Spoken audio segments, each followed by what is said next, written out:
Hello, hello, Josie here. Are you ready for the truth, the whole truth, and nothing but the truth? And are you sure? Okay, here we go. So I wanted to speak on something that,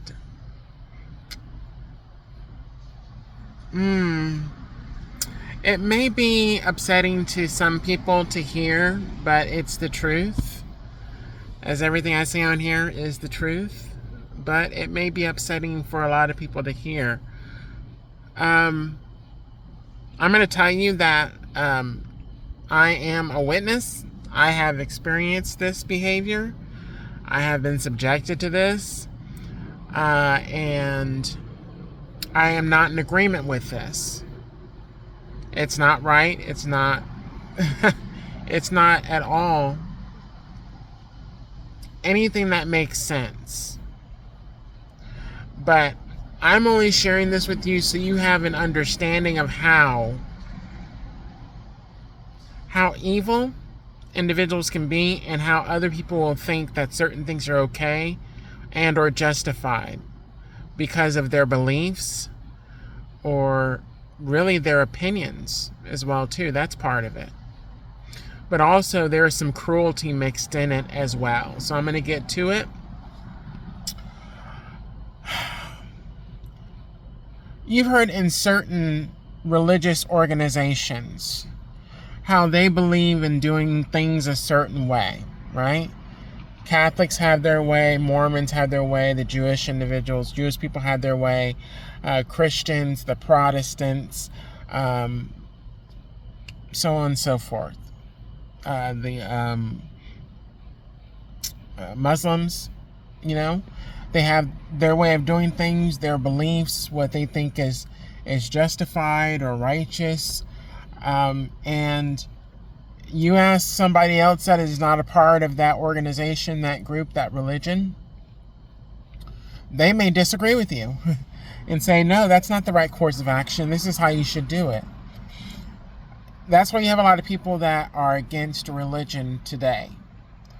Because as they were growing up in religion, they had to experience certain things that they did not agree to and did not like, as well as it did not help or correct whatever issue or problem that, a lot of the times it's the church comes to agreement with to subject a member to.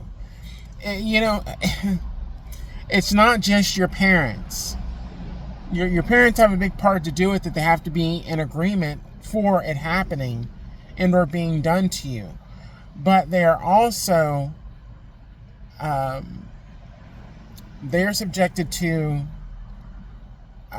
being pushed in a certain direction to make a certain decision or a certain choice by the church as well too.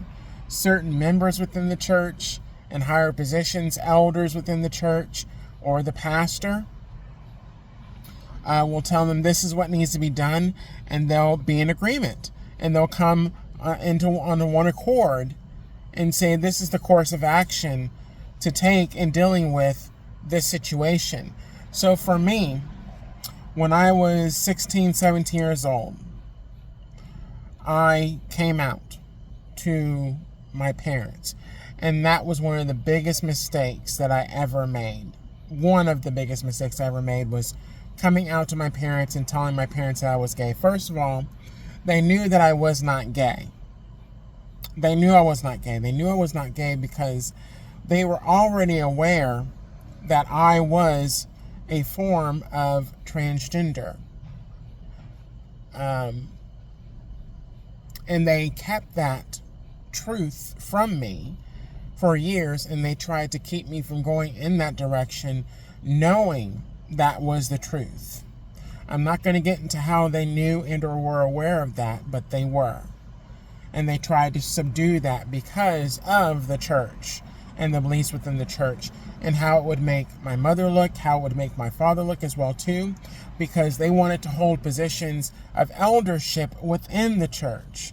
So if their child was transgender, or as I'm bigender, then that would look bad on them as parents, and then the church would look down on them and probably keep them out of certain positions in eldership.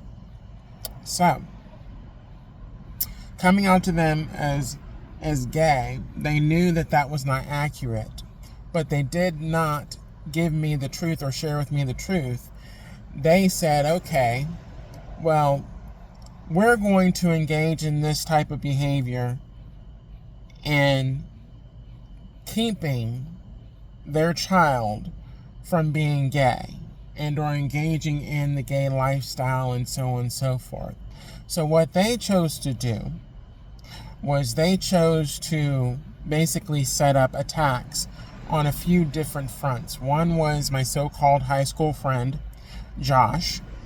They incorporated him in getting close to me, finding out information, as well as getting me to feel comfortable in letting him know my truth and sharing certain things with him that he then relayed back to my parents via his parents.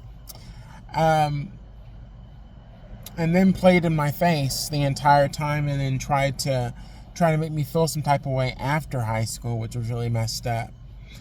But then also when I went off to college, I don't know if it was my father, incorporated somebody by the name of Abel. I do not recall this guy's last name, but this Abel fella, he is the one that basically assaulted me, and then embarrassed me in front of a classroom of college mates in regard to that assault. And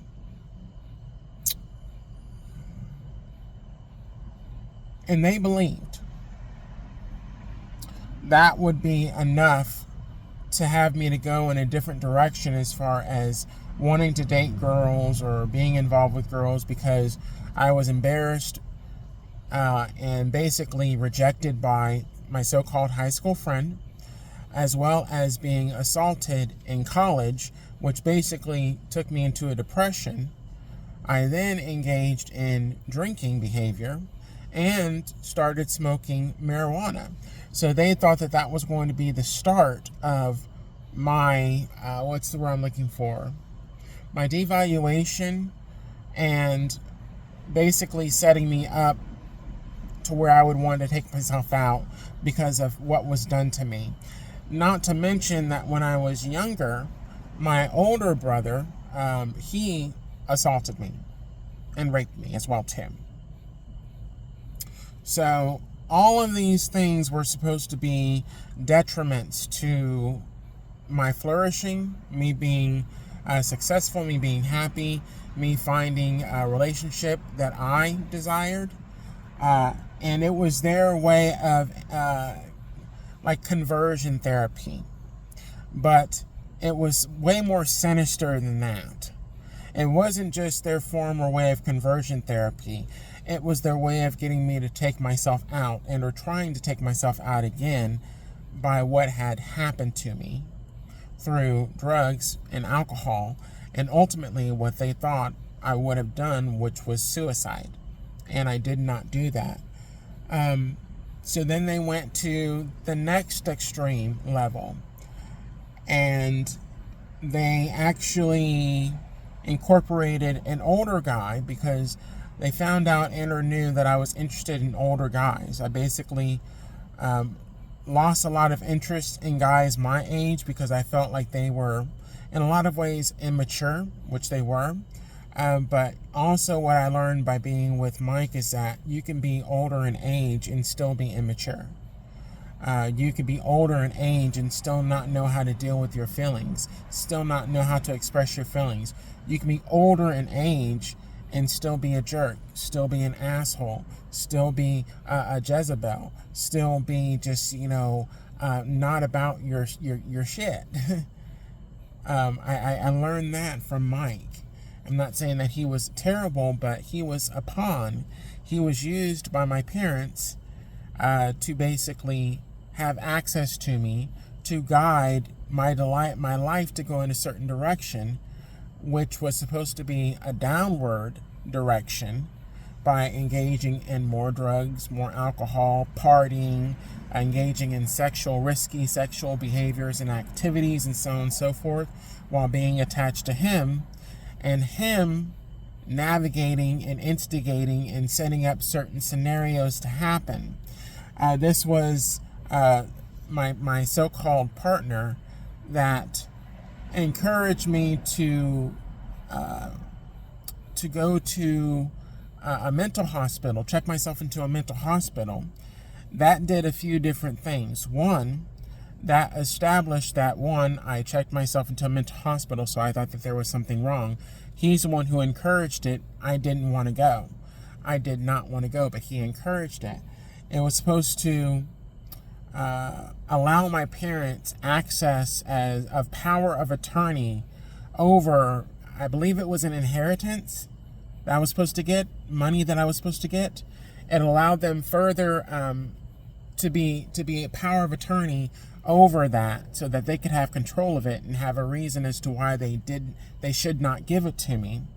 But then it was also supposed to be some kind of benefit for Mike as well too. He's supposed to get some money or something of that nature, especially if the direction and or course of action after that was going to lead to my demise. So this is really deep. I'm sharing this with you because not everybody that is your family is on your side, has your back, and or wants the best for you. Sometimes they are only thinking about themselves, and those that you're attached to or partnered up with in a relationship with, the same thing goes for them. They may not be with you for the right reasons. They may be with you for selfish reasons, for their own personal gain. They stand to gain something off of you. And so they want to attach themselves to you, have access to you. And I've already told you that Mike himself let me know towards the end of his life that he was a warlock and that he engaged in witchcraft. And I saw him engaging in witchcraft against me on a few different occasions, but I didn't say anything about it. I kept my mouth shut. It wasn't because I was scared. It was because everything that he did, God saw him do, and God knew what he was doing. So if anything that he did was supposed to work, God would have allowed it to work. If it was not supposed to work, then God would not have allowed it to work. So, the same thing goes for anything that my parents did, anything that my siblings did, anybody that had any kind of access to me did to come against me. God saw what they did. He knows their intentions. He knew their heart, their reasons as to why. They were cruel about it as well too. A lot of them were very cruel in their actions and their behaviors towards me. And God saw all of it. And God will deal with each one of them accordingly. I'm sharing this with you because God wanted me to share it with you. He wanted me to share it with you. Two, there are individuals that believe that me talking and or speaking on things that I went through or dealt with is supposed to put me in a negative headspace or make me angry or make me sad. These are people that are trying like last-ditch efforts to try to attack me and or get me to get in my feelings. And I'm not.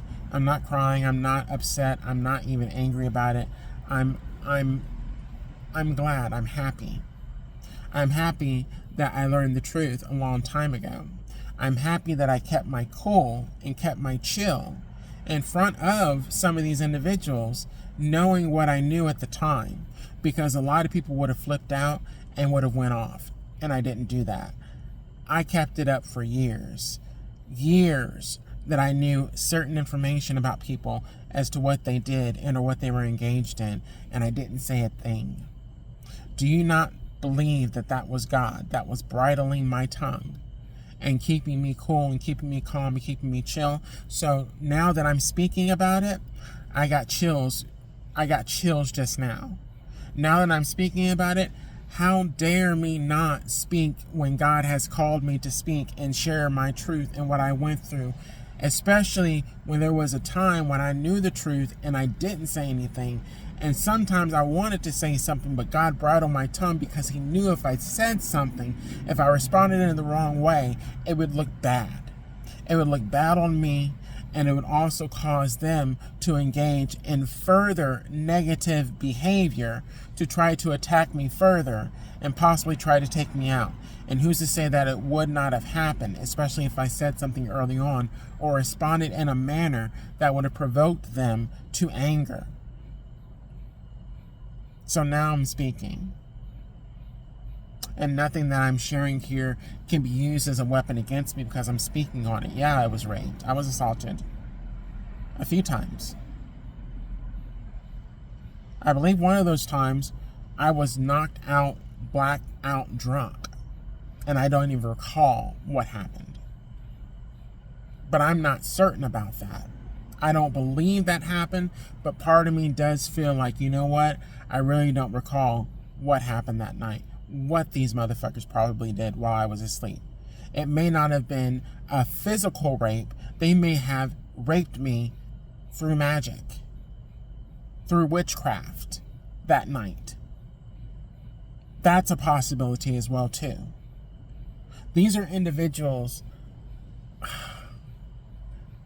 if people knew who they really were and what they really do and what they've really done to people, they would distance themselves far, far away from these people. Because they know if they would do that to somebody else like me, that they would do it to them. So I'm going to leave it at that. Gotta go. Bye.